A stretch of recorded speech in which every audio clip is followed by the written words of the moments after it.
Salam əziz tələbələr, hər vaxtınız xeyir olsun. Xoş gördük hər birinizi. Mən Orxan Əli. Bugün sizlərlə bərabər kursumuzda keçirilən sınağın ikinci hissəsinin məntiq suallarının izahına baxmış olacaq. Baxaq görək hansı suallar var idi və necə yanaşmalıydıq.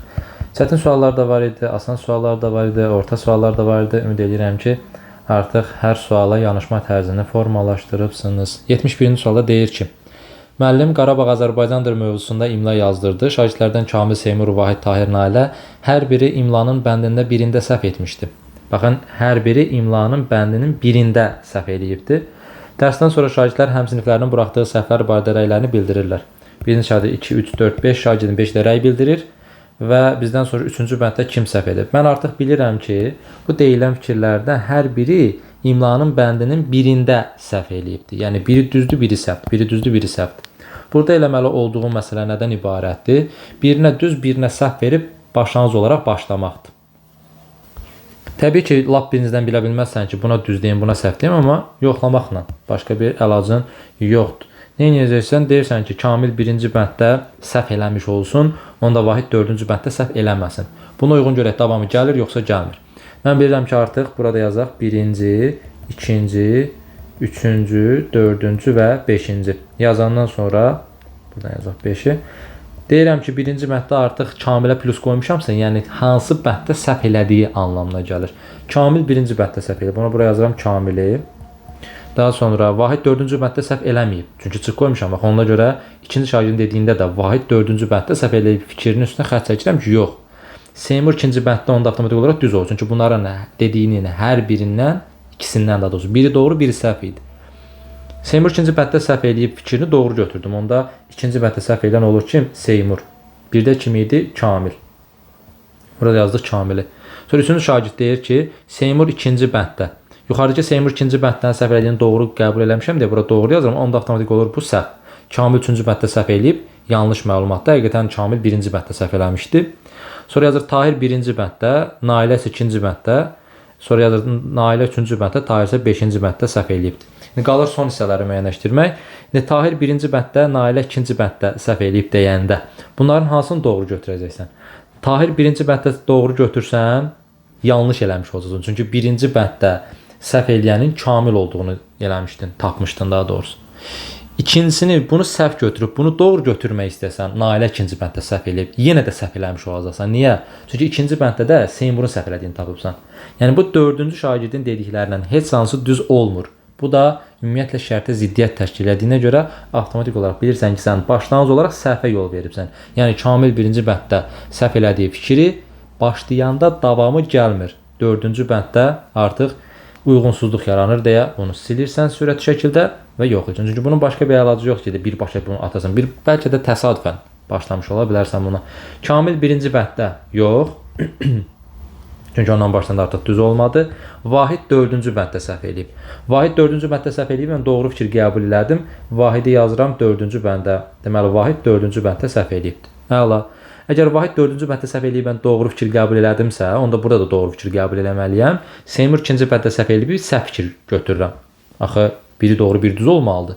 Üçüncü şagirdin dediklərindən də, yəni biri doğru, biri yanlış olduğuna görə, Seymur ikinci bənddən yuxarıda mən yanlış məlumat götürmüşəmsə, aşağıda da yanlış məlumat götürməliyim. Yoxsa birində düz, birində səhv götürə bilməzsən.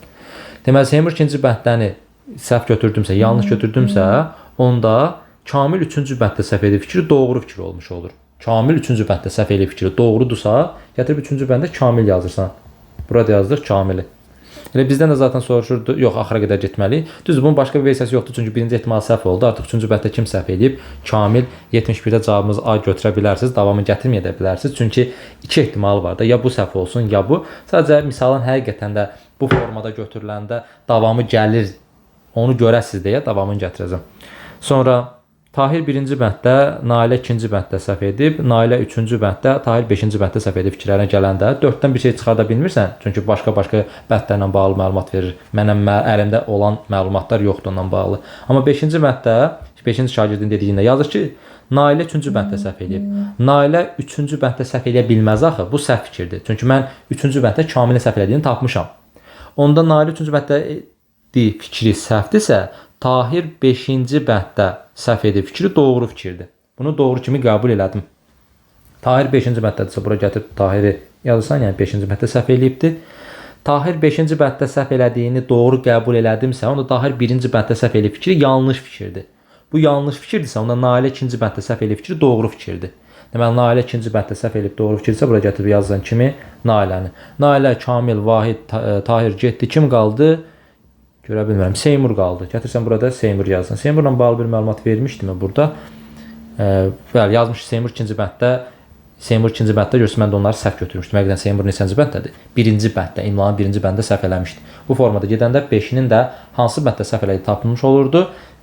Biz isə daha tez tapmışdıq burada. Kamil 3-cü məddə səhv eləmişdi. Cavabımız oldu variant.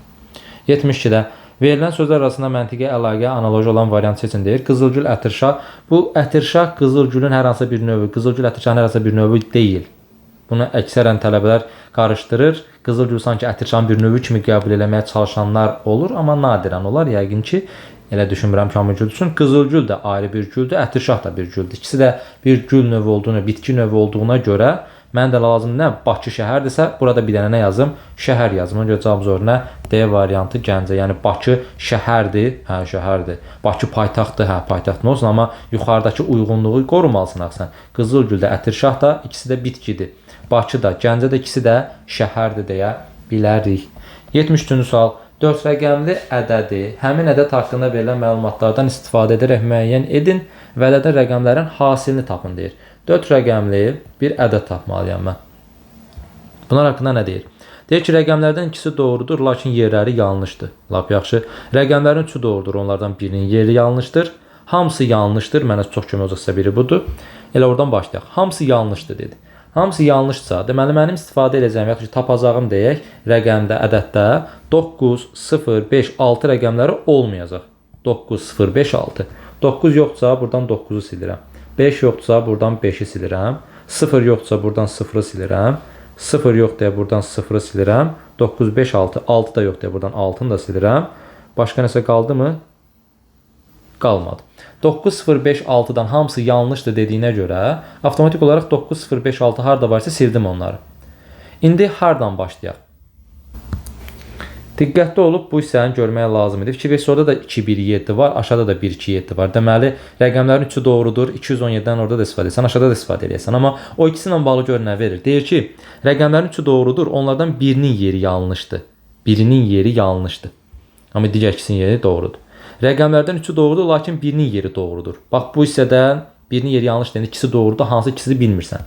Ya da ki, tək olan yanlış olan hansı bilmirsən. Amma burada fikir verin, rəqəmlərin üçü doğrudur, lakin birinin yeri doğrudur. Birinin yeri doğrudursa, mən baxıram ki, burada 7 ilə 7 sadəcə oxşar mövqedədir. 1 burada 3-cü yer yazıb, burada 2 3-cü yer yazıb. Burada 2 2-ci yer yazıb, burada 1 1-ci yer yazıb. Yəni birlərin yeri, nə də ikilərin yeri uyğun deyil. Yəni oxşar olan, ortaq olan bir rəqəm götürməlisən də. Mən əgər buradan 2-ni doğru qəbul etsəm, onda gərək burada 2-ni də doğru qəbul eləmiş olam. Avtomatik 7 də qəbul olmuş olur. Onda 2 dənəsi doğru olur. Axı bizə deyirdi ki, yalnız birinin yeri doğrudur. Yalnız birinin yeri doğrudur dediyinə görə ortaq hissəyə baxmalısan. Ortaqlardan da neçə var? 7 var. 7 neçənci yerdə yazılıb? 4-cü yerdə. Gətirsən 4-cü yerə 7-ni yazmış olursan. Bu 7 getdi. 7-ni yazdıq ora. Yəni biri doğrudur deyirdisə, o doğru olanı tapmış olduq. Deməli, digər ikisi yanlış olmalıdır. Məsələn, biri birinci yerə yaza bilməzsən, amma 2-yə 3-ə yaza bilərsən. Sonra yalnız bir rəqəmin həm özü, həm də yeri doğrudur. Baxın, burada yazır ki, yalnız bir rəqəmin həm özü, həm yeri doğrudur. Mən bilirəm ki, artıq sonuncu rəqəmim 7-dir. Sonuncu rəqəmi 7-dirsə, mən 3-ü gətirib boyu 7-nin üstünə yazası deyiləm ki. Ona görə bu 3-ü silirsən, qalır bir dənə 4. Burada da yazmışdı ki, yalnız bir rəqəmin həm özü, həm də yeri doğrudur. Yeri də doğru olduğuna görə burada gətirib nəyi yazsan, 4-ü yazmış olursan. 4 də getdi, ikinci yerə, birinci 7-ni tapdıq, təkrarlamayacam artıq necə tapdıq, başa düşməsəz əvvələ çəkib baxarsınız. İkincidə 4-ü tapmış olduq, çünki burada yalnız biri doğru deyirdi. 3 ilə 7-ni müqayisə edin. 3-ü çıxdın, çünki 7-nin yeri artıq hazırdır, qaldı bir dənə 4, 4-ü də yapışdırdın ikinci yerə. Daha sonra gələ bilərik hara? 4-ü tapmışam artıq buradan. Buradan 4-ü tapmışam. Rəqəmlərdən ikisi doğrudur yazmışdı. Baxın, rəqəmlərin ikisi doğrusa 8 burada olmayacaq. Çünki 4-dən 2 artıq avtomatik 100% bilirəm ki, burada 2-dən istifadə olunmalıdır. Çünki burada da 3-də, burada da 3 dənə qalmışdı. Orada 100% müəyyənləşdirmişdim ki, 1-dən, 2-dən, 7-dən hamısından istifadə edəcək. Sonra qalır indi 1 ilə 2-nin yerini müəyyənləşdirmək. Bizə deyildi ki, rəqəmlərdən 3-ü doğrudur, lakin 1-nin yeri doğrudur. Yeri doğrularını yazmışam mən. Deməli, yerdə qalan 2 dənə rəqəmin yeri doğru olmamalıdır. Yeri doğru olmamalıdırsa bunları dəyişirəm. Belə məntiqlə fikirləşəndə bunların harda olduğunu tapmağa da ehtiyac yoxdur. Çünki 4 ilə 7-nin var olduğunu tapıbsan, 100% bilirsən ki, 1 ilə 2 də oradadır. Çünki bu ikisinin müqayisəsində sənə zaten onların hasilini istəyir də, oradakı rəqəmi tap demir ki. Yəni biraz da məntiq işlədib, axıra qədər getməyə bilərsən. Da özünü yormaya bilərsən ki, görəsən buradakı alınan ədəd hansıdır. Ehtiyac yoxdur ona. Çünki bunların hasilini istəmirsən. Nə fərqi var ki, 1417 oldu, 1427 oldusa 2417 oldu. Fərqi yoxdur, amma biz tam dəqiq yerini tapmaq istəyiriksə, 1 öz yerində olmamalıdır. Ona görə 1-i gətirib bura yazırsan, 2 öz yerində olmamalı. Zaten bir dənə yer qalır, gətirib bura yazmış olursan. Cavabımız olur neçə? 2417. Bizdən onun hasilini istəyirdi. 2, 4, 1, 7-nin hasili isə neçə eləmiş olur? 8, 8, 7, 56. Cavabımız olur 73-də A variantı. Keçdik 74-cü və 76-cı suallara. 74-76-cı suallar bəlkə də ilk dəfə rastlaşırsınız, 5-in 5-ə görmüşdünüz. Burada isə 6 dənə məlumat var idi. Amma bu sual salmaqdan məqsədim böyük ehtimal ki, elə düşünürəm ki, 80-85% tələbə bu sualı ümumiyyətlə girişmək istəməyib. Ki, mən hardan başlayım, necə başlayım, burada nə qədər məlumat var. Amma düşünün ki, burada 3 dənə sualınız gedir. Və müəyyən hissələrə yazmaq kifayət eləyirdi ki, bu 3 dənə sualı cavablandırasınız. Yəni, hamısını bir-bir tapmağa ehtiyac yox idi. Ona görə cəhd eləməkdən heç vaxt qorxmayın. Baxırıq, asan test deyil təbii ki. Məlumatlar çoxdur. O məlumatları bir-bir dərk eləmək lazımdır, yazmaq lazımdır. Amma dediyim kimi müəyyən məlumatları çıxartmaq üçün sadəcə orada verilən bu hissələr var. Bu hissələri mətn formasındadır. Mən onu rəqəmlə, böyüklük kiçik işarəsindən yazmalıyam ki, daha qabarıq şəkildə görə bilim. Onu görməyim üçün yazacağam. Yoxsa bütün məlumatlar oradadır. Sadəcə cədvələ ehtiyacım var. İndi mən videonu dayandırım, cədvələ çəkin, vaxtımız getməsin, sonradan davam eləyək. Deməli, cədvəl çəkdim. Fikir versə, yuxarıda adları qeyd eləmişəm. Rüstəm Rəhim, Rəsul Zəki, Elvin Aydın. Sol tərəfdə də rayon verirdi, məktəbi verirdi. Məktəb neçə nömrəli olmasın deyək. Neçə nömrəli. Məktəbi verirdi, fən verirdi, hansı fəni tədris eləməklərini, yaşlarını verirdi 22-dən 27-yə qədər. Bir də tutduğu yeri verirdi, şahmat yarışında tutduğu yerlərlə bağlı məlumatlardır. İndi biz birinci bu cədvələ hələ keçməmişdən qabaq bu məlumatları aydınlaşdırmalıyıq. Və ona uyğun dediyim kimi mətn formasına verilib. Çox şey eləməyəcək. Sadəcə, yəni qeyri-adi bir şey eləməyəcək, çox şey eləməyəcək deyərkən. Qeyri-adi bir şey eləmir, amma mətn formasında olanı biz qrafik şərhlərə çeviririk ki, yəni gözümüz daha rahat və daha aydın görmüş olsun. Deyir, tutduğu yerlə yaşının cəmi 35 olan Elvin fiziki tərbiyəni tədris edir. Bunu demişkən elə tez gedək yazaq Elvinə fiziki tərbiyəni. Qoy işimiz biraz rahat olsun. Daha konkret nə gördüksə onu yazacağıq. Fiziki tərbiyəni yazıram Elvin altına. Çünki Elvin fiziki tərbiyəni tədris edən müəllimdir. Tutduğu yerlə yaşının cəmi 35 olan. Aha. Mən hansı vəziyyəti düşünə bilərəm ki, tutduğu yerlə yaşının cəmi 35 olsun. Yaşının cəmi burada 22, 23, 25, 26, 27 var. Tutduğu yerlərdə 4, 5, 6, 7, 8, 9 var. 35 olması üçün ya 25 ilə 10 olardı, 10-cu yeri yoxdur. Ona görə qalır ya 26 ilə 9-dur, ya da 27 yaşı var, 8-ci yer tutub. Çünki 2 dənə vəziyyət var da. Tutduğu yerə yaşının cəmi 35 olsun deyir. Deməli, bu Elvinə uyğun ola biləcək 2 dənə ehtimaldan biridir. Ya 26-9 olacaq yaşla yeri, ya 27 ilə 8 olacaq. Birinci cümlən getdi. İkinci cümlən deyir ki, Ağdam rayonunda işləyən Zəka. Zəka Ağdam rayonunda işləyir. Gəlirsən, sağ olsun, konkret cümlədir. Yazırsan bura. Nə konkretin varsa yazdım bura. Ağdam rayonunda işləyən Zəka. Yazıram bura Zəka. Yaşca tarixi tədris edən müəllimdən kiçik. Yaşca tarixi tədris edən müəllimdən kiçik. Şabranda texnologiyanı tədris edən müəllimdən böyükdür.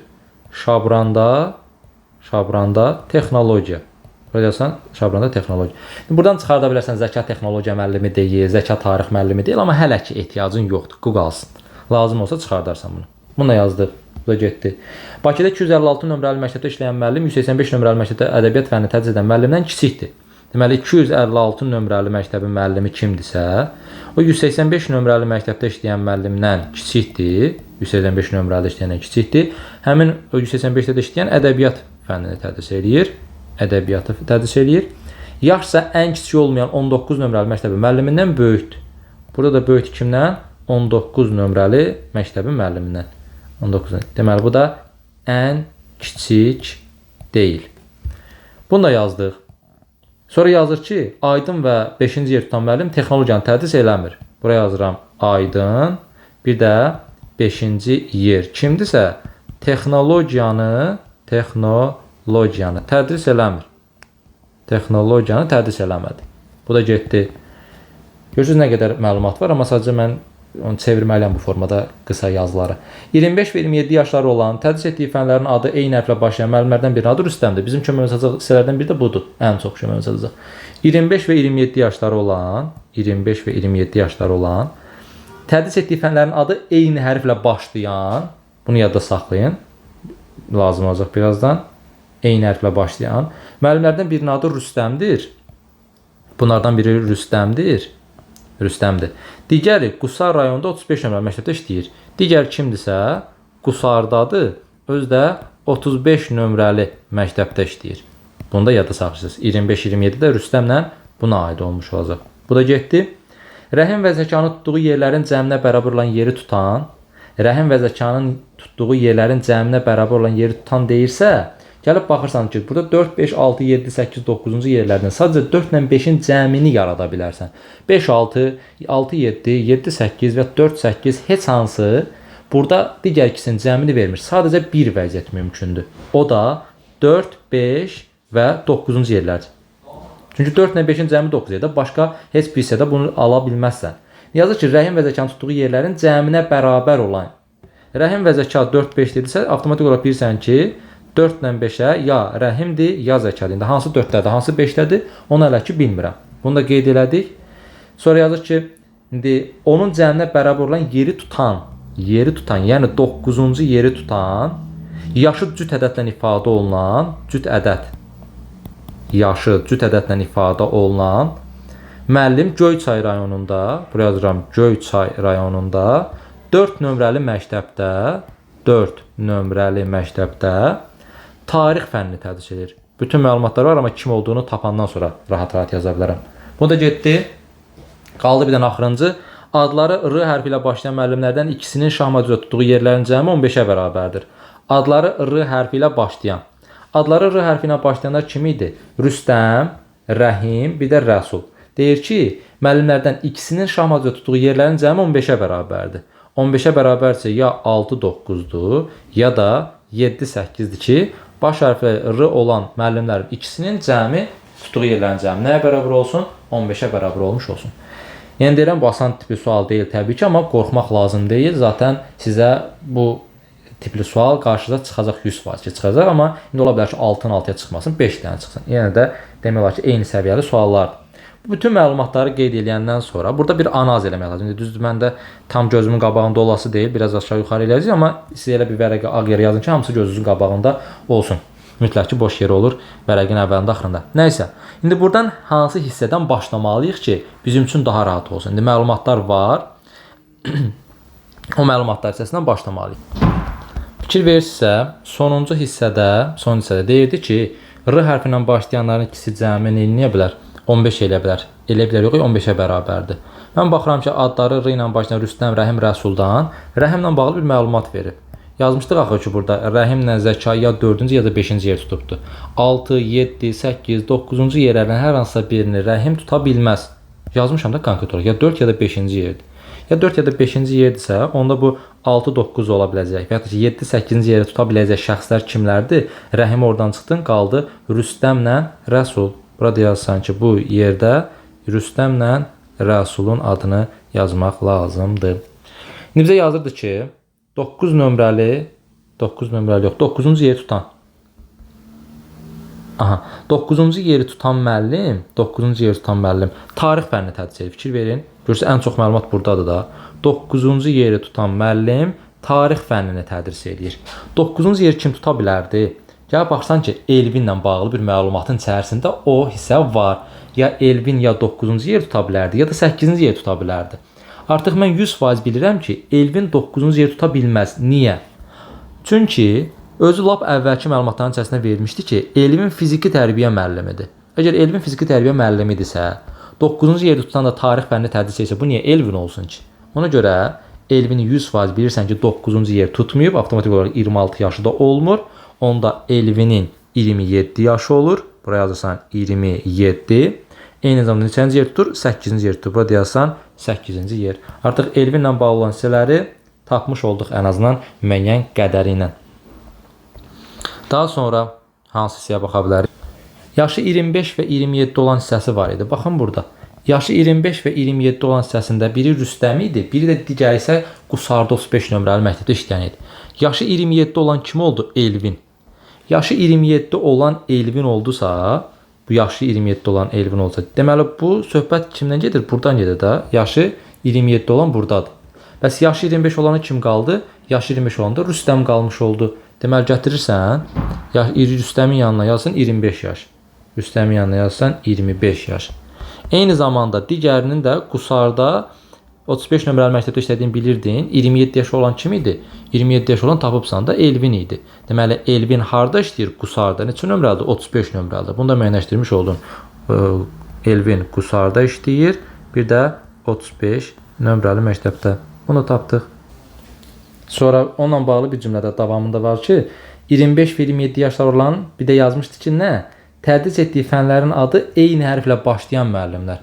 Tədris etdiyi fənlərin baş hərfləri eyni başlayırsa, eyni hərflə başlayırsa, fiziki tərbiyə ilə eyni başlayan f nə var? Fizika var da, başqa heç bir fən yoxdur ki, yox. Ona görə 100% bilirsən ki, Rüstəm də hansı fənni tədris eləyir? Niyə belə oldu? Fizika fənnini tədris eləmiş olur. Daha sonra, deməli, tapdığımız yerlərdən 8 var. Fikir verin. Yazmışdıq ki, Rüstəmlə Rəsul ya 7-8-ci yerə tutur, ya da 6-9-cu yerə tutur. Bu 8-ci yer tutan kim oldu? Elvin. Əgər 8-ci yer tutan Elvindirsə, bu Rüstəmlə Rəsul artıq 8-7-ci yerdə ola bilməz. Çünki biri 8, biri də 7 olmalıdır. 8-də də avtomatik Elvin tapdığına görə qalır kim? Rüstəmlə Rəsula 6 və 9-cu yerlər. Rüstəmlə Rəsul 6 və 9. Rüstəmə niyə 9 yaza bilmərəm? Bayaqlarımda ondan istifadə eləmiş. Çünki 9-cu yerdə olan şəxs kimdirsə, o tarix fənnini tədris edir. Amma Rüstəm fizika fənnini tədris edir. Rüstəm fizika fənnini tədris elədiyinə görə Rüstəm neçənci yer tutmuş olur? 6-cı yer tutmuş olur. Tutduğu yer 6. Buraya yazıram tutduğu yerə 6-nı. Rüstəm 6-cı yer tutmuş oldusa, Rəsul da neçənci yer tutmuş oldu? Rəsul da 9-cu yer tutmuş oldu. Gətirsən Rəsula da 9-cu yer yazsan. Rəsul 9-cu yer tutandan sonra Rəsulla bağlı bir xeyli məlumat var idi. Göyçay rayonunda 4 nömrəlidədir. Göyçay rayonunda, buraya yazıram. Göyçay rayonunda özdə 4 nömrəlidə tarix fənnini tədris eləyir. Tarix fənnini tədris eləyir. Bir də yaşı cüt ədədlə ifadə olunub yazmışdı. Yaşı cüt ədədlə ifadə olunub. İndi onu da taparıq. Cüt yaşlardan neçə qalıb? 22 qalıb, 24 qalıb, 26 qalıb. Yəni ondan hər hansı bir müəyyən səni çıxarda bilmərik. Deyə düşünürəm, bəli, çıxarda bilmərik.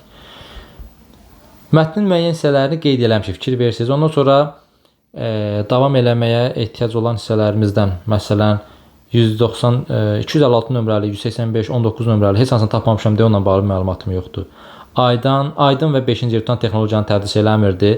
Texnologiyanın Aydın və 5-ci yer tutan. Nə Aydınla bağlı bir məlumatım yoxdur, nə 5-ci yerlə bir bağlı məlumatım yoxdur. Sonra Rüstəm bu 25 gedib. Rəhim Zəkadan bir dəfə istifadə elədim, 4-5-də istifadə olundan. Bunu tapmışam. Qusar bunu da tapmışam. Demək olar ki, məlumatların çox hissəsini tapmışıq. Yuxarıda bu məlumatlar qalıb, bax bu üçü. Və onlarla bağlı konkret olaraq hərəkət edəcəyim bir hissə yoxdur. Sadəcə Zəkanın tarixi tədris eləmədiyim, bir də texnologiyanı tədris eləmədiyimi bilirəm. Zəkanı, tarixi, zaten tarixi yazmışam. Texnologiyanı tədris eləmədi, qalır 2 dənə fən. O 2 fəndə tapa bilmirsən. Artıq baxdın, ilişirsən.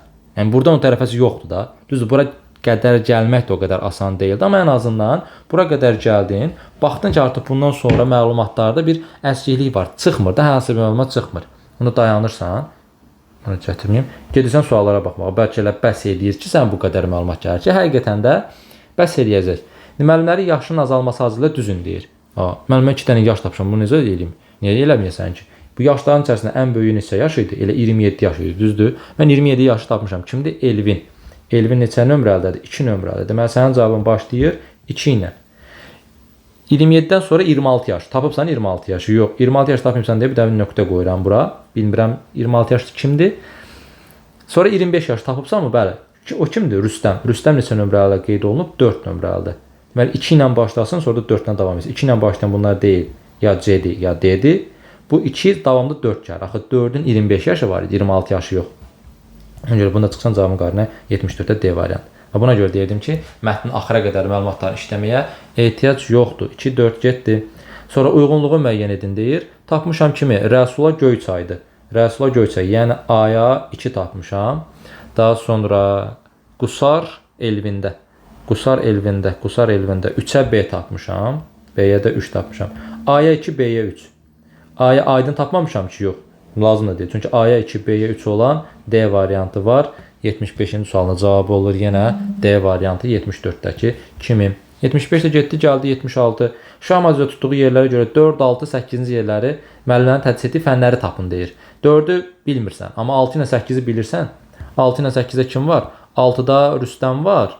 8-də də Elvin var. Bunların tədris etdiyi fənlər nədir? 6-dakı fizikanı tədris edir. 8-dəki isə fiziki tərbiyəni. Fizika və fiziki tərbiyə. Fizika, fiziki tərbiyə hardadır? Fizika, fiziki tərbiyə. Y variantına. Cavabımız olur 76-da da Y variantı. Qutardı getdi. Belə asan sualdır deyib sizin əsəblərinizdən oynamaq istəmirəm. Çətin sualdır. Sadəcə sualdan qorxmamağınız üçün bunu dəfələrlə dilə gətirirəm ki, çəkinmirsiniz sualdan. Mütləq gedib imtahanda rastlaşacaqsan bu blok sualların biri ilə. Ya 5 komponentli, ya da 4 komponentli. 5 ilə 6-da bir fərqi yoxdur. Sadəcə bunu salmaqda məqsədim oldu ki, yadda saxlayın. Böyük həcmli mətnləri mütləq ki, cümlələr analiz olunub kənara yazılmalıdır və o cümlələr ki, analiz olunub kənara yazılandan sonra ən uyğun hissə bir-birinə əlaqələndirib başlanmalıdır yazılmağa. Bunu da yazmağı bacarmalısan. Bacarmışsansa təbii ki, onda 3 dənə sualına Əl-Fatihə deyirik, keçirik. 77-ci suala nə idi? Qanun uyğunluğu müəyyən edin və sual əvəzinə uyğunlanan variant. Əməllər mövzusuna aid bir sualdır. Böyük ehtimal ki, burada rəqəmləri tək-tək toplamaq və ya da ki, ümumi ədəd kimi toplamaq, bir-birinə vurmaq, bir-birindən çıxmaq kimi versiyaları yoxlayıbsınız. Amma burada qüvvət üstündən bağlı idi. Bununla bağlı da dəfələrlə test nümunəsini işləyibsiniz. 3-ün üstü 4 eləyir 81, çıxılsın 7-nin kvadratı 49, bərabərdə 32-yə. Bu 8-in kvadratı, ikincisindən daha rahat görmək olurdu onu. 8-in kvadratı 64, çıxılsın 6-ın üstü 1, 6, eləyir 58. 5-in kubu 125, 9-un kvadratı 181, çıxdı nədir 44. Mən nə etməliyəm? Bu 4-ü 10 qüvvətinə yazsam, orada 4-ün üstü 4, çıxılsın 6-nın kubu. O da 256, çıxılsın 216, 40, 77 oldu cavabımız A variantı. 78-ci sual nə istəyir? Güləbatın, çox qəşəng məntiqi suallardan biri. Güləbatın 6 qutab pişirməlidir. Tavaya isə yalnız 4 qutab yerləşə bilər. Qutabın bir tərəfinin qızarması üçün 4 dəqiqə vaxt sərf olunur. Güləbatın 6 qutabı minimum neçə dəqiqəyə bişirə bilər? Maksimum desə təbii ki, qutabları 4 qoyub qızardarsan, o bu üzünü təzədən, daha doğrusu tək-tək qızardarsan, hamısı gedər maksimuma çıxmış olar. Amma 48 dəqiqə gəlib çıxır da, deyəsən maksimum. Bəli, 6 dənə qutabdır, birini qoydun 4, 8 dəqiqə, 6 dənəsi 48 dəqiqə bişdi. Amma məndən nə istəyir? Minimum neçə dəqiqəyə bişə bilər deyir. Baxın, tavaya necə yerləşdirə bilərsən? Bəzi tələbələr böyük ehtimal ki, 16 cavabını yazıb. Necə düşünürlər onlar? 1, 2, 3, 4 dənə qutabı qoyuram. Birinci üzv qızarır 4 dəqiqəyə. Çevirirəm, ikinci üzv qızarır 4 dəqiqəyə. Bu 4 dənəsi artıq bişdi. Atdım, qoydum kənara. Sonra 2 dənəsi qalmışdı axı, 6 dənə qutab pişirməlisən. 2 dənəsini qoyuram. Bir üzvü 4 dəqiqəyə bişir. Çevirirəm, o bir üzünə 4 dəqiqədə o bir üzvü bişir. Elədi neçə dəqiqə? 16 dəqiqə bişirdim. Amma bundan da minimum qiymətə, dəqiqəyə bişirmək mümkün olur. Elə sualın da qəşəngliyi ondan ibarət idi. 1, 2, 3, 4 dənə, bunu fərqli rənglərlə ifadə edəcəm ki, daha rahat başa düşəsiniz. 4 dənə qutabı qoydum. 4 dəqiqə müddət keçdi. Bunların bir üzü qızardı. Bir üzü qızardı. 1. Bu bir üzü qızaranlardan 2 dənəsini götürürəm. Baxın, 2 dənə qızaranı götürürəm. Bu 4 dənə sonra qoyulursa bir də deyim. 2 dənəsi də kənarda gözləyir axı. 2 dənəsi də kənarda gözləyəndir. 6 qutab var. 4-ünü atdım tavaya. Bir üzü qızardı. 4 dəqiqə vaxt keçdi. Digərləri isə kənarda 2 dənəsi heç bir üzü qızarmayan gözləyir. Mən bu növbəti mərhələdə bunun 4-ünü də çevirmirəm. Bilirsiniz nə edirəm? Buradan ikisini götürürəm, qoyuram kənara. Baxın, qoydum kənara. Özdə ortasına yazıram bir üzü qızaranlardan. Bu 2 dənəsini çevirirəm. Artıq bir üzü bişib axı. İndi növbəti ikinci üzünü bişirmək üçün çevirdim bura. Bir də əvvəlcədən heç tavada olmayan, heç bir üzü qızarmayanları atıram bunun yanına. Bunda bir üzü qızar. 4 dəqiqə vaxt da buradan keçəndən sonra, 4 dəqiqə vaxt keçəndən sonra artıq o üz bu üz 2 dənəsi bişdi.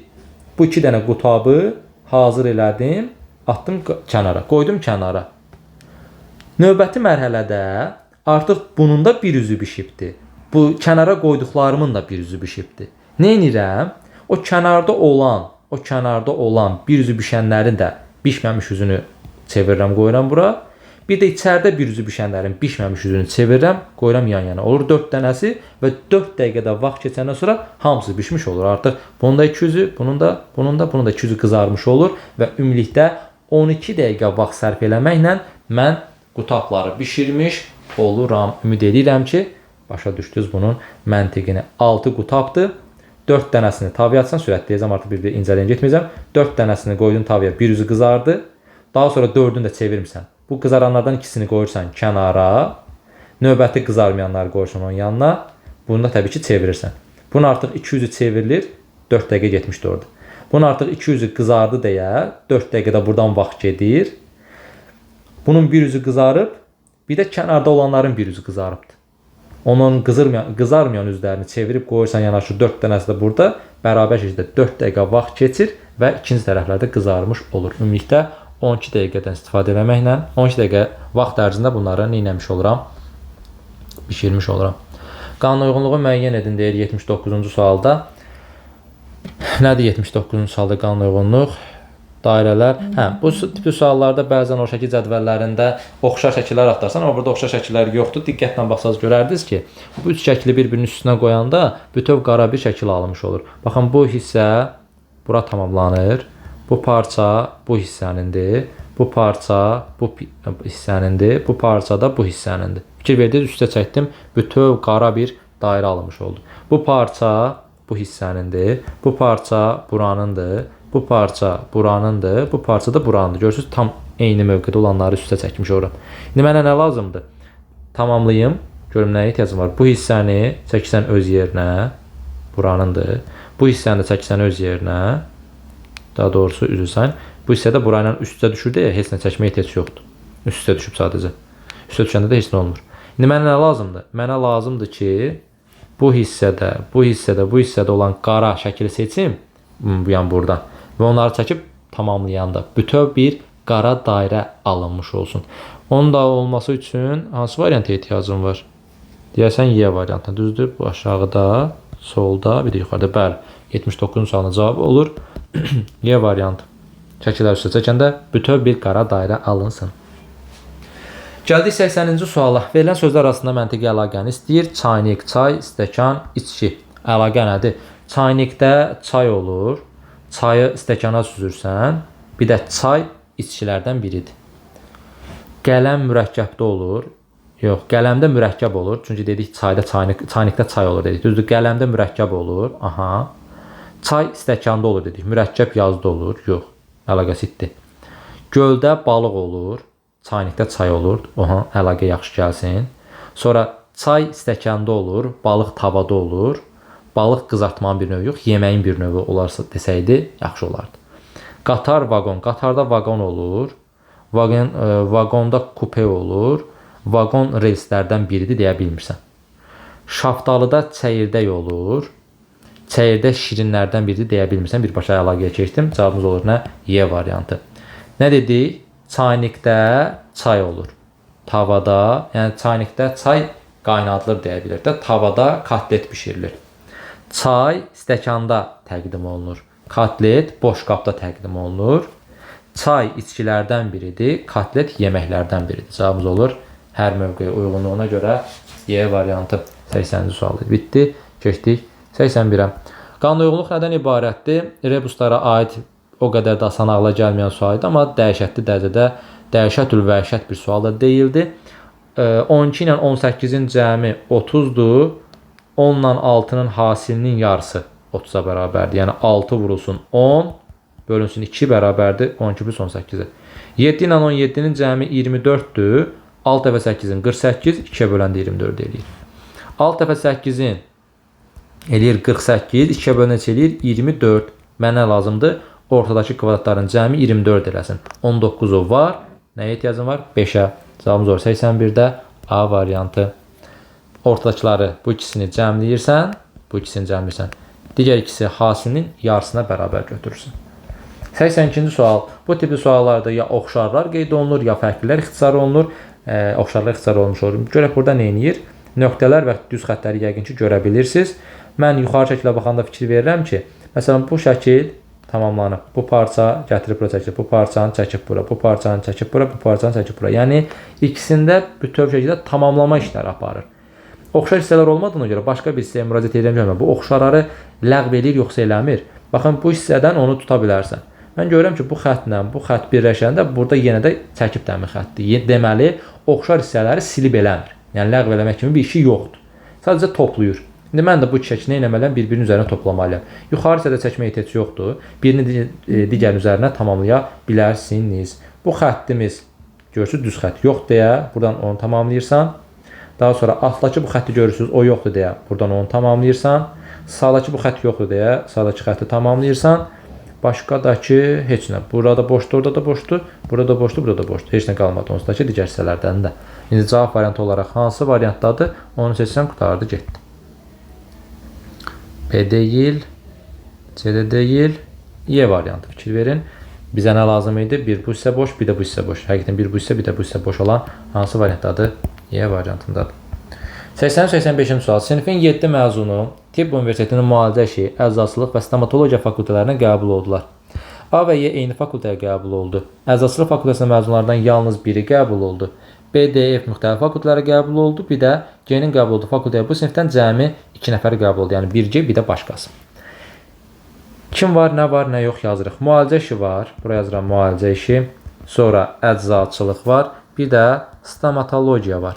Stomatologiya hissəsi, bunları qeyd edəndən sonra başlamalı olduğun hissə, bir dənə çox qəşəng hissə var idi. Əgər onu tutsaydın, məncə bu təkrar sualı kimi olmalıdır sizin üçün, yazmalısınız. Həmin hissəni görsəydiniz, misalın davamı rahat-rahat gəlirdi. Nə idi o hissə? Bax, buradakı B, D, F-in müxtəlif fakültələrə qəbul olması. Mən bilmirəm B hara qəbul olub, D hara qəbul olub, F hara qəbul olub. Amma 100% bilirəm ki, bunlar fərqli-fərqli yerlərə qəbul olublar da.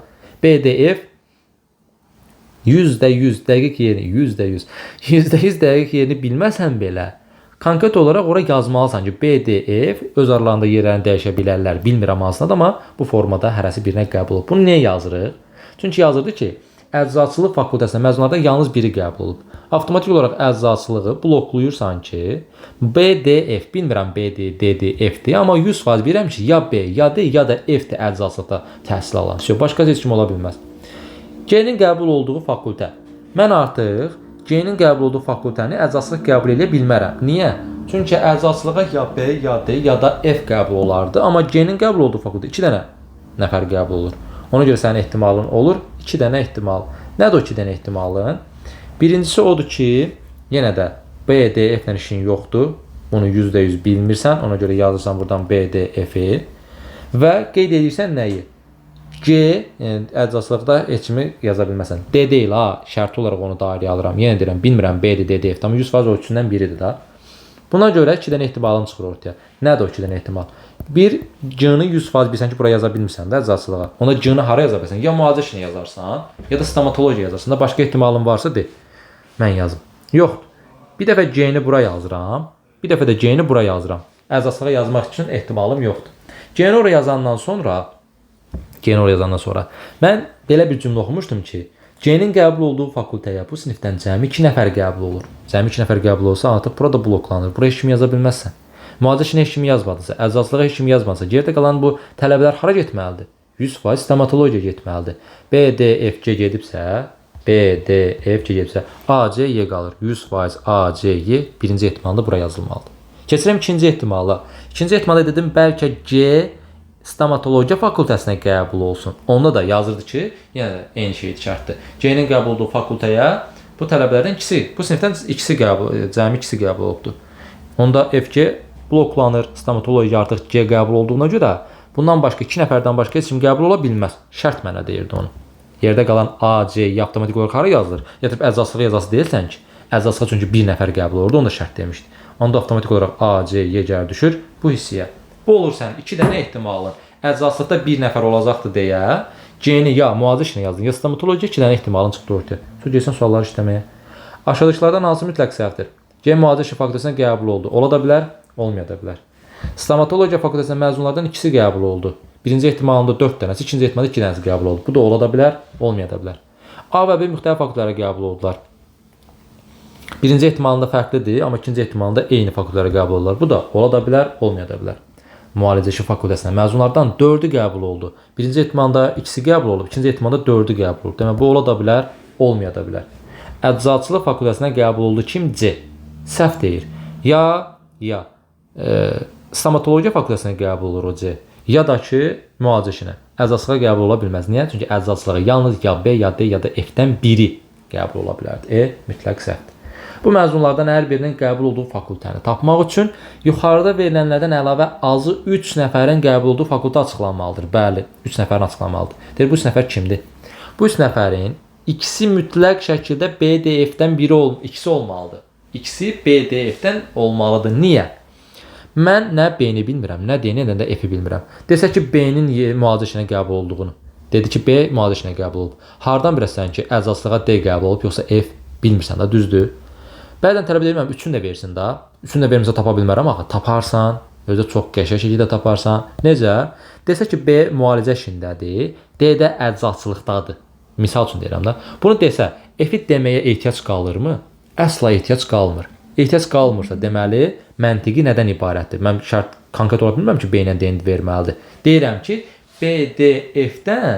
BDF-dən ikisi mütləq şəkildə cavab variantında olmalıdır. Çünki o ikisini verməsə, mən tapa bilmərəm onu. Bir BDF-dən ikisini verməlidir, bir də C-ni verməlidir. Niyə? C-ni verəndə tələbələrin çoxluğunun müalicə işində yoxsa stomatologiyada olduğunu müəyyənləşdirə bilirəm. Onunla işin bitir. %100 müəyyənləşmiş oramsı. BDF-dən üçündən ikisini verəndə isə konkret olaraq B-nin harda, D-nin harda və F-in harda olduğunu müəyyənləşdirə bilirəm. Ona görə cavab variantı ilə axtarım. Görürsünüz, cavablara baxmadan analiz edib deyirəm. Nə lazımdır? BDF-dən ikisi, bir də C-nin olduğu bir variant. Burada A bəndə A, C, G verib. BDF-in heç hansı yoxdur. Burada BDF-in üçünü də verir. Bax, BDF-in üçünü də versin. B müalicədə, D əczaçlıqda, F-də stomatologiyada verdi. Lap yaxşı. Yaxşı, bəs sən hardan bilirsən ki, G-ni hara yazım? Bilmirsən axı, G-ni müalicə işinə yazırsan, yoxsa stomatologiya yazırsan. Ona görə biri 100% C olmalıdır deyə BDF-də çıxırsan. Burada C, D, Y verir.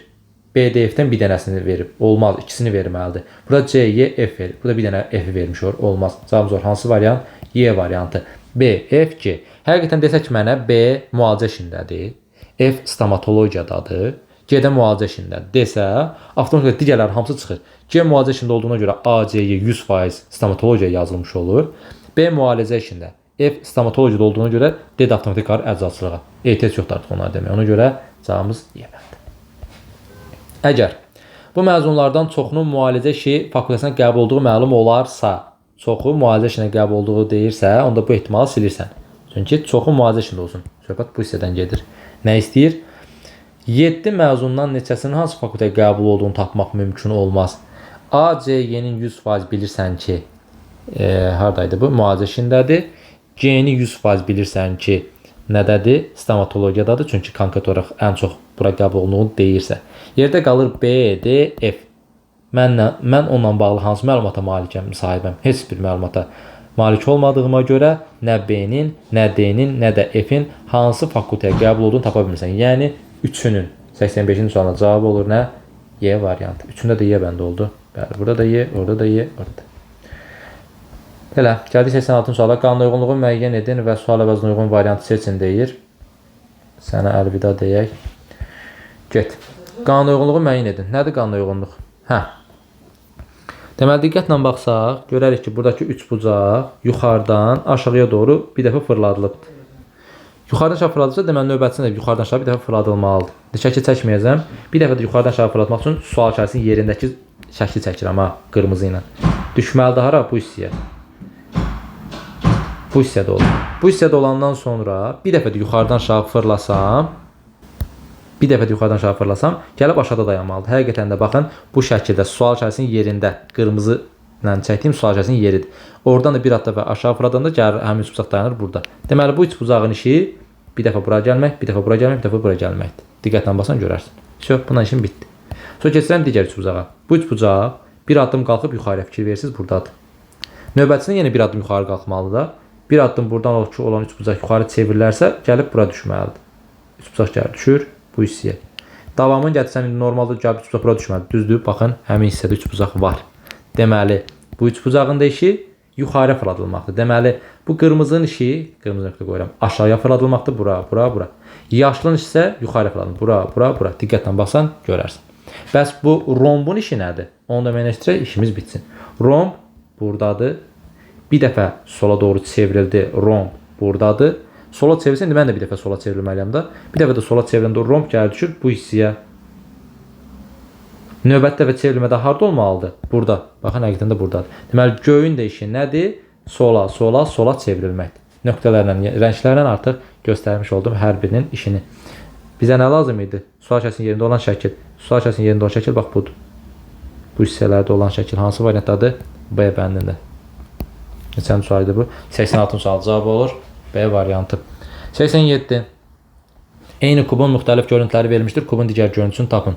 Demişdik ki, əgər qapalı sualdırsa, burada variantlar rahat-rahat tapmaq olur, çıxmaq olur. Amma açıq sual olanda bu ikisini digər üzərinə tamamlamaq lazımdır. Keçən dəfəki sınaqda da var idi bu tipli sual, kubla bağlı sual. Onun deməli, açılışını çəkmişdik. Burada da açılışını çəkməyə ehtiyac yoxdur. Çəkməyəcəm. Çünki ehtiyac yoxdur.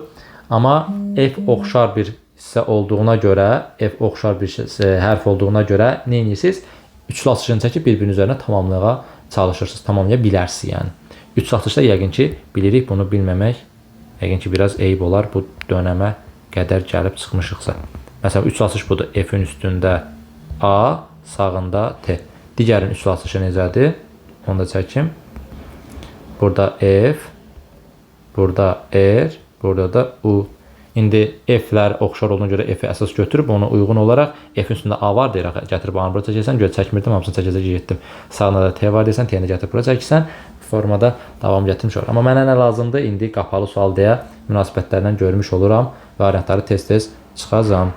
U ilə R-in münasibətinə baxıram. Münasibət heç vaxt dəyişmir. U ilə R bir-birinə paraleldir. Yəni R-nın yan tərəfi onun yan tərəfinə baxır. Amma burada U-nun baş hissəsi R-nın yan tərəfinə baxır. Olmaz. Daha sonra A, T, F. F ilə T-nin münasibətinə fikir verin. F ilə T sanki belə yazılmış hərflərdir, yanaş yazılmış. Amma burada F-in baş hissəsi T-nin yan tərəfinə baxır. Elə bir vəziyyət yoxdur axı. Çıxdıq. Başqa F ilə T-nin münasibətinə. T-nin baş hissəsi gəlir F-in ön hissəsinə baxır. Olmaz. Bunlar gördüyünüz kimi yanaşı yazılmalıdır. Sanki yanaşı yazılmalıdır. Bizə də getdi. T, A doğrudur. Problem yoxdur. Y bəndinə fikir verin. T ilə A-nın münasibətinə. T-nin baş hissəsi A-nın ayaq hissəsinə baxır. Burada T-nin baş hissəsi ilə A-nın baş hissəsinə baxır. Olmaz deyib çıxsan cavabın qalır. 87-də D variantı. T-nin üstündə A. Həqiqətən də baxın, burada T-nin üstündə A münasibəti qorur. Bəs V hardan çıxdı? V də göydən düşür. Olmayan bir üzdür. Olmayan bir üzdən bağlı heç vaxt səhv tapa bilməzsən. Əsas oradakı üzlərdir. Belə 3 atışı da tamamlayıb çəkə bilərsiniz. 88 cədvəllərlə bağlı bir sualdır. O qədər də sadə sual deyil, amma yazıla bilərdi. Biraz düşünsəydiniz, bu 33-lər hissəsi kömək olurdu. Nədən ibarətdir? Bura qədər eynici gəlir. 11, 19, 35. 7 dəfə 5-in 35. 32, 23, 8-in cəmi eləyir 63. 9 dəfə 7, 63-dür. 26, 22, 48. 2 də bu 50. 5 dəfə 10-un 50-dir. Buradan da görmək mümkün olardı. 43, 11, 60 eləyir. 6 ilə bərabər. 12 dəfə 5-in 60 eləyir. 33, 33, 33-ün cəmi 99 eləyir. Burada 9 yazım ki, 9 dəfə 11-in cəmi 99 eləmiş olsun. Cavabımız olur. 88-də A variantı. Bu üçünün cəmi ikisinin hasilinə bərabərdir. 89 ardıcılıqlarla bağlı bir sual idi. Rahat sual idi. 2-ni 5-ə vursam üstünə 0 gəlməyi düşünməzsən də ən azından, düzdür. Amma sonradan baxarsan ki, 0 gəlməyi də deyə bilərsən. 5-ə vururam. Sonra onu 4-ə vurub üstünə 1 gəlirəm. Sonra 41-i 3-ə vuraram, üstünə 2 gələrəm, 125 eləməsi üçün. Onda burada bir dənə 0 yazaq ki, qayda pozmasın. 5-ə vururam, 0 gəlirəm. 4-ə vururam, 1 gəlirəm. 3-ə vururam, 2 gəlirəm. 2-yə vurub, 3 gəlirəm. 253 eləyir. Növbəti mərhələdə 1-ə vurub üstünə 4 gəlirəm. Həqiqətən 257 eləyir. Növbəti mərhələdə vurma 1 vahid azanda olur 0. Toplama 1 vahid olur 5. 0 vurub 5 gələndə eləyir 5. Cavabımız olsun. 89-da C variantı. 90. 90 klassik olaraq bu tipli suallarda 4-də olub 1-də olmayan hissəsi ilə baxırıq. Görək hansı fərqli hissə var. Hansını cavab variantı olaraq götürməliyik. Deməli, variantlardan fərqli olan hissə. Baxın, bu A bəndinin bu hissəsində D bəndinin, Y bəndinin var, amma B bəndi ilə C bəndində biri bütöv tam şəkildə, biri də boşdur. Bu ehtimal ki, B ilə C səhvdir, amma yoxlamaq lazımdır. Hardan söhbət hansı şəkildən gedir? Söhbət bu düz xəttin yanındakı xətdən gedir. Deməli, bu sol tərəfə gələni də var, sağ tərəfə gedəni də var. Yəni, bütöv bir qövs yaratmış olur. Bəs tamamlamalı olduğumuz hissədə necə? Tamamlamalı olduğumuz hissədə onun yarı hissəsi, yəni sağ tərəfi verilir, sol tərəfini mən çəkəcəm. Sol tərəfi mən çəkəcəmsə, niyə B bəndində bu hissəsində çəkibdir? Olmaz. Niyə C bəndində boş saxlayıbdır? Olmaz deyib C-də çıxsan, B-də çıxsan. Çünki mən sol tərəfini çəkməliyəm. Yəni götürəcəyim variantda olmalıdır. Həm B-dəki, daha doğrusu A-dakı, D-dəki və Y-dəki kimi. 2 dənə variantımız getdi. Lap yaxşı. Ondan sonra fərqli hissəyə baxa bilərəm nəyə? Fikir verin burada. Y bəndində bütöv şəkildə qövs verib, amma burada yarım çıxdı, burada da yarım çıxdı, burada da yarım çıxdı, burada da yarım çıxdı, 4-də olub 1-də olmayan kimi baxsaq, bu ehtimal ki, Y bəndi səhvdir. Amma birbaşa səhv demirik, yoxlayırıq. Bir də yoxlayanda biraz diqqətsiz ola bilərsiniz, çalışın ki, diqqətsiz olmayasınız. Nöqtənin köməkliyindən istifadə edəsiniz ki, görün bu parça hardadır. Baxın variantda, nöqtədən bir addım aşağı xət çəksəm, orada bir dənə qövs çəkmiş olaram. Nöqtədən bir addım aşağı çəkdim, o qövsün yarısı buradadır. Nöqtədən bir addım aşağı çəkim, yarısı buradadır. Yəni, o şəkildədir. Yarısı da bu şəkildədir. Yəni, bütöv bir qövs var. Bəs tamamlamalı olduğumuz hissədə necə? Tamamlamalı olduğumuz hissədə yuxarıda bir xət çəkdim. Baxın, o qövsün yarısını çəkib, aşağı yarısını çəkib. Yuxarısı yarısını da mən çəkməliyəm. Deməli, bizə lazım olan sadəcə yuxarı yarısıdır. Amma Y bəndində bütöv vermişdi. Axı, aşağıya ehtiyacım yoxdur. Demişdi ki, burada verilən parça cavab həyatında bir də əsla verilə bilməz. Y bəndi ona görə səhv oldu. Qaldı A və D. Fikir verirsiniz, burada boşdur, burada boş. İkisində də boş idi. A ilə D-nin arasındakı fərq nədən ibarətdir? Görə bilsəm, gözüm qamaşdı. Hə, burada. Fikir verirsiniz, bu ehtimal A bəndi səhvdir. Burada bütöv verir, amma A bəndi bu hissəni vermir, yarımçıq verir. Baxaq görə bütöv verilməlidir, yoxsa yarımçıq. Bu ehtimal ki, dediyim kimi, 4-də düz olan, birində səhv olur. O səhvdir. Baxaq görə o haradadır? Əsas şəklimizdə varmı? Baxın, əsas şəklimizdə o bütöv qövs elə bir şəklin üzərindədir. Var bütöv şəkildə. Bəs tamamlamalı olduğumuz hissədə necə müəyyənləşdirim? Ay müəllim, nöqtədən aşağı düşürsən 2 addım. Sonra qövs olmalıdır. Nöqtədən 1-2 addım düşürsən sağa, sonra qövs olmalıdır. O qövsün əsər əlaməti yoxdur orada. Yoxdursa bütöv şəkildə çəkməyə mənim öhdəmə buraxır. Mənim öhdəmə buraxsa cavabı D bəndi götürürəm ki, bütöv şəkildə götürmüş olum. A bəndi isə yarısı verilməmişdir. Burada da cavabımız D bəndi. Qapalı sualları aşırdıq o tərəfə, gəldik açıq suallara. Əməllər mövzusuna, riyazi əməlləri mövzusuna aid bir sual. 6-3, 3 bucaqlandı. Sol tərəf 6, sağ tərəf 3. N6, M3. Bu natural bir qiymətdirmi? Yox. Düşürsən aşağıya. Kvadrat orada olduğuna görə N6, M3. N6, M3. Burada nə tapım? Heç nə. Düşürsən bir dənə də aşağıya. Sol 6, sağ 3. Bu hissədən 6 və 3 qiymətlərini gördüyümə görə yazdım. N'in yerinə 6, M-in yerinə 3 yazdım. 6 və 3-ün 18, 2-yə böldüm 9. Gedim bura 9 yazdım, всё. Demirsən, qoçaq tələbə olmursan, dırnaq arası. 9-u tapandan sonra gətirib 9-u hardan tapdığını analiz edirsən. 6-3-dən. Gətirib bura yazdın 9. 9-un üstünə 12 gəlmək var, burada eləyir 21. 21 də sənin cavabın deyil. 21-i nədən aldın? 6 kvadrat 3-dən. Gətirib bura yazsan 21. 21-i 3-ə vuran eləyirsə 63-ə. İndi sevinə bilərsən. 6 3 bucaq üstdən 63 almış oldum. Bunu silirəm. Çünki artıq yeni qiymətlərimiz gələcək. Sağ olsun, bu qədər kömək elədi. 7 2-ni hesablayıram. Aşağıdan 7 2 N7 M2. Hesaplamaq üçün bir dəfə düşürəm aşağıya. Sol 7 sağ 2. 7 2. 2-lər getdi, qaldı bura neçə? 7 2-ə vurub 2-ə vuranda edir 7. 7 2-dən mən 7 almışam. Onda yəni ulduz olan hissədən. 7 ulduz 2-ni silib yerinə yazıram 7. 7-nin üstünə 12 gələ neçə eləyir? 19. Deməli 7 kvadrat 2-dən də 19 almış oldum. 63 və 19-un cəmi neçə eləyir? 70, 12 doğrudan 82. 91-ci sualın cavabı olur 82. 92-ci sualların bir neçə versiyası var. Ya bu fiqura gələn tərəflərin fiqurların tərəflərinin kvadratları cəmi olur, ya tərəflərin hamısının cəminin bu öz tərəfinə vurulması olur, ya tərəflərin cəmi olur və s. İndi burada görək nədən ibarətdir. W yazıb 70. Bu W hardan xətt gəlir? 5-dən, sonra 3-dən, sonra 6-dan. 5, 3, 6 hətta 0-dan da gəlir. İndi bunun əhəmiyyəti yoxdur. 5, 3, 6-dan toplasam 5, 3, 6-nı 14 eləyər. 5-ə vursam 70-ər. Amma digərləri 5-ə vurulan bir ədəd görmədiyimə görə 61, 52, 77. Ona görə 5-ə vurmaq üsulundan əl çəkirəm. Onda kvadratları yoxlayacağam. Çünki başqa cür gedib 70-ə çata bilmərəm. 5-in kvadratı üzərinə gəl, 6-ın kvadratı üzərinə gəl, 3-ün kvadratı eləyir neçə? 25, 36, 9, 45, 70 eləyir. Bəli, 70. M-ə baxın. M-ə neçə yazıb? M-ə 61 yazıb. M-ə hardan yol gəlir? 4-dən olur 4-ün kvadratı. 6-dan olur 6-ın kvadratı. 3-dən olur 3-ün kvadratı. 4-ün kvadratı 16, 36, 9. Toplasan 45, 16 bu 61 eləyirmi? Eləyir. Çox uzatmıram. Bizdən nə istəyir? K-nı istəyir. Bunu silək. Qarışdırmasın elimiz. K-ya hardan yol gəlir? 0-dan. Heç nə 0-ın kvadratı. Sonra 4-dən gəlir. 4-ün kvadratı. Sonra 5 tərəfindən gəlir. 5-in kvadratı. Sonra yol 3 tərəfdən gəlir. 3-ün kvadratı. Bunları toplayırsan. K-nın qiymətini tapırsan. 4-ün kvadratı 16 plus 25 plus 9. Bu da edir neçə? 50. 92-ci sualın cavabı olur. 50. Keçdik 90-cı sualı. Sudoku ilə bağlı bir sualdır. Nə edirik? Həll edirik. Bilirdik ki, sətr qaydası var burada. Burada 6 aşağıda yazılır, yuxarıda 100% yazılmalıdır. Amma üçündə də yazıla bilər deyə bir nəticə çıxara bilmirəm. 4 burada yazılır, yuxarıda yazılmalıdır. Bir nəticə çıxara bilmirəm. Sonra 5 aşağıda yazıb zaten, 4 aşağıya heç yerə getmir. Bizə də nə bax bu 6 sətr qaydasına görə tapılmış olur ki, bu sətirdə yazılıbsa 6, burada olmaz, burada olmaz, burada olmaz, avtomatik olaraq qalxır bu hissəyə. 6-nı yazdım o hissəyə. Aha. 6-nı yazandan sonra baxaq görək hansı yerdə qiymətlər çoxdur. Oradan davamını gətirmiş olaq. Məsələn 5-i bu xananın içərisində 100% bilirəm ki, bura yazmaq lazımdır. Niyə? Çünki aşağıda 5'ləri gördüm. Bura 5, bura 5 olmaz. Bura 5, bura 5 olmaz. Sütunda artıq 5-dən istifadə olunur. 5 avtomatik olaraq düşür bu hissəyə. 5'i yazdım ora.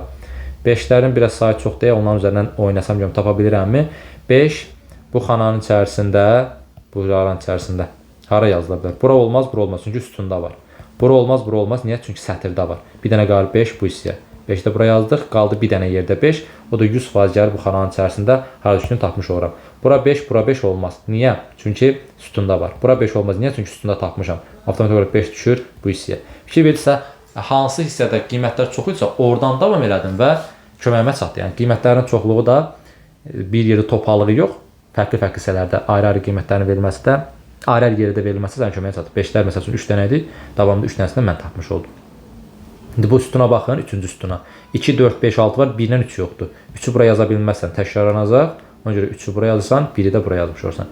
İndi bu xananın içərisində 2, 3, 4, 5 var, 1, 6 yoxdur. 6'ını bura yazıyorum, yaza bilərsən? Yox, yuxarısında var deyə. Onda 6 düşür bura, 1 də düşür bu hissəyə. İndi elə sual sırasına baxaq, cavabımızı tapmış olaq. 1, 2, 5, 6 var, 3 ilə 4 yoxdur. 3'ü yazıyorum bura, yaza bilməzsən. Çünki təkrarlanacaq. Ona görə 3 düşür bura, 4 də bura. 93 sualın cavabı olur 3. 94. Hardasan? Ay 94. Hesab əməllərinə aid bir sualdır. Nə edirik? Hesablayırıq. Eli K eləmə vuranda 3 rəqəmi bir ədəd alınır. Nə bilim nədir? Heç nə bir məlumatım yoxdur. Amma K-nı K eləmə vuranda bu hissədən qiymət alıbsa, deməli K-nı tapa bilərsən. Necə taparsan? K-nı K-ya vuranda K eləyir. K-nı K-ya vuranda K eləyən bircə dənə qiymətdən müşdür. O da 1 qiymətində. 2-yə vuranda 4 eləyər, 3-ə vuranda 9 eləyər, 4-4 də ona gedir artıq 1600-ə. Ehtiyac yoxdur o qədər getməyə.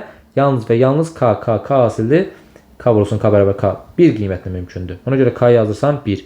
Əgər bu 1 vuraq neçədirsə, 128 alıbsansa, deməli bunun özü də neçədir? 128-də qutarı getdi. Əsas məsələ burada K-nın 1 olduğunu tapmaq idi. El neçə oldu? 2.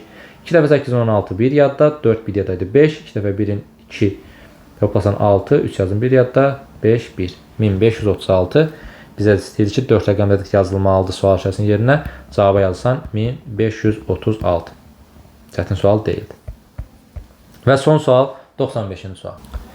A və B adlı qardaşlar C və D adlı bacılar ilə evlidirlər. Onların övladlarından Y, F, H oğlan, C və X isə qızdır. Məlumdur ki, B uşaqlardan ikisinin əmsidir. Bir dənə bunu silim. Mən də bunun yanında yazım, çünki aşağı yuxarı eləməkdən bezəcəyik. Gəl görək nə deyir. Deməli A və B qardaşlar. Buraya yazıram A var, bir də B var. Bunlar qardaşlar. Evlənirlər C və D adlı bazlarına. Amma bilmirsən axı hansı C-nin evləri, hansı D-nin evləri. Zaten ehtimallarda oradan çıxmış olur. Deyir ki, onların övladlarından Y, F, H oğlandı lap yaxşı, C, X qızdır. Bu B bu uşaqların ikisinin əmsidir. Bu nə deməkdir? Əgər B bu uşaqlardan ikisinin əmsidirsə, 5 dənə uşaq var da, ikisinin əmsidirsə, deməli A-nın 2 dənə uşağı var. A-nın 2 dənə uşağı var. B-nin neçə dənə uşağı var? B-nin də 3 dənə uşağı var. Çünki B bu uşaqlardan ikisinin əmsidir. Yəni qardaşın 2 dənə övladı var ki, bu ikisinin əmsi olur da. Bunu çıxartmaq lazımdır. Bu məntiqi mi deyirəm ki, buradan bir çətinlik tutmazsınız? A-nın qızı yoxdur. A-nın qızı yoxdursa, bu da oğuldur. Bu da oğuldur. F-in xalası D-dir, bir də yazır ki, C H-ın xalası qızıdır. A-nın qızı yoxdur deyəndən sonra, A-nın qızı yoxdur deyəndən sonra, yəni C ilə X-i 100% bilirsən ki, oraya yazmaq olmaz. C ilə X kimin qızıdır? B-nin. Buraya yazsan C, buraya yazsan X. Qızlar getdi. Qalır əsas məsələ Y, F və H məsələsindəki oğlanları kimə yazacaqsan? A-nın qızı yoxdur dedi, bu heç. F-in xalası D-dir. F-in xalası D-dir. F kim idi? F oğlan idi, düzdür? Xalası D idi dediyinə görə, bu iki dənə istiqamətdən üzərini dəyişmiş olacaq. C H-ın xalası qızıdır. C H-ın xalası qızıdır. Hə. Deməli, C H-ın xalası qızıdır dediyi hissədən də bir nəticəni çıxartmaq olar. C H-ın xalası qızıdırsa, baxın, buraya yazmışam axı C, B-nin qızıdır 100%. Onda C ilə H-ın qardaş bacı olma ehtimalı itdisə, axı 100% bilirsən ki, B-nin qızıdır C. Ona görə H-ı gətirib yazsan birini, səsim də getdi artıq. H-ı da yazsan bu hissəyə. Çünki C H-ın xalasının qızıdır. Anası C deyil, yoxsa D-də onu bilmirəm. Amma 100% bilirəm ki, A-nın oğlanlarından birinin adı, biri kimdir? H-dır. Çünki B-yə yazıla bilməzdir. H-ı gətirib B-yə yazır. Görüm onda nə olur? Qardaş bacı olur. C-ni də 100% yaza bilmədiyinə görə bu vəziyyəti yaratmış olur. Qalır 2 dənə ehtimaldan. Bu 2 ehtimaldan oğlan olanlardan kim qalıb? Y ilə F qalıb, düzdür? Y ilə F daha doğrusu. Y ilə F. Y ilə F-in kimin oğlu olduğunu müəyyənləşdirmək lazımdır. Bir də C-D məsələsində C-nin arvadı, C kimin yoldaşıdır, D kimin yoldaşıdır, onu tapmaq lazımdır. Ona görə də 2 ehtimalın çıxmış olur ortaya.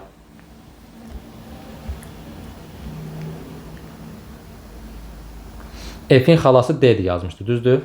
F-in xalası D-dir dediyinə görə, qoy bu məlumatları yazın bura. H, bir də oğul, bir də C, X, bir nəfər var, yenə də burada oğuldu, onsuz da ki, C-nin X qızı idi. Deyir ki, F-in xalası D-dir. Mən bura bir dəfə desəm ki, A ilə C evlidir, B ilə D evlidir. Bir dəfə də əksini iddia edə bilərəm də, A D ilə evlidir. Buraya yazaq A. Nə işlə olmaz, buraya yazaq. A D ilə evlidir, B də C ilə evlidir. Bunları ikisini də iddia edə bilərəm. Bu ikisini iddia eləyəndə ehtimalın çıxır ki, nə?